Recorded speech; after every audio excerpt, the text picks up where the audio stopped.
My new book, All the King's Men, tells the extraordinary 150-year story of the British soldier from the start of the modern professional army at the Restoration in 1660 to his finest hour at Waterloo in 1815.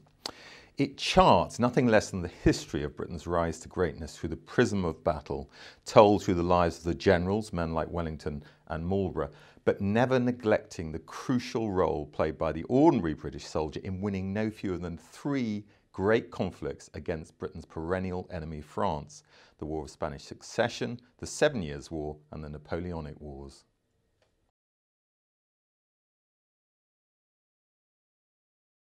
I chose this period partly because I don't know that much about it, and I'm not alone. What's interesting about popular history is it tends to jump from the Tudors and Stuarts right the way to the 19th century.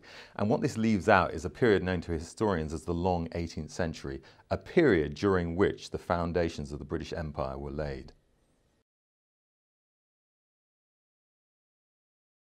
The highlights of the book have to be the 3 great battlefield victories by Marlborough at Blenheim, by Wolfe at Quebec, and also by Wellington at Waterloo. And yet this book is as much about the ordinary soldiers as it is about the generals. I deliberately set out when I wrote it to find diarists and letter writers from ordinary soldiers. Now these are hard to find because many of these men during this period were illiterate, but fortunately a few survive, and I suppose the most significant probably is that written by John Dean of the 1st Foot Guards, who left the only account of the Marlboroughan Wars by a private.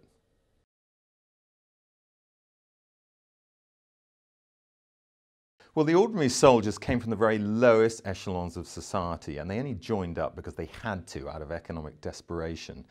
They were pretty harshly treated, harsh discipline and poor pay, and yet they became, during this period from the Marlboroughan Wars onwards, the finest soldiers in Europe.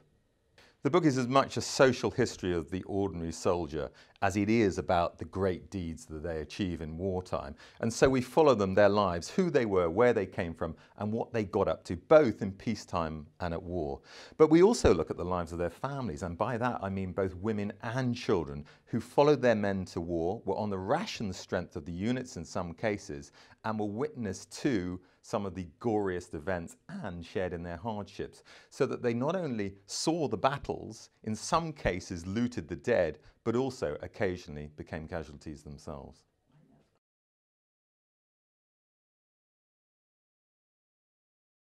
If I could have been present at just one battle during this period, it would have to be Waterloo. I mean, just think about it. A battlefield of just 2 square miles within which 200,000 men fought. A ridge on both sides from which the commanders had a bird's eye view of the battle, and then down below the most extraordinary sights, smells and sounds. Last-ditch stands, cavalry charges, infantry in squares, and then to top it all, that last desperate and failed attack by the Imperial Guard. It had it all.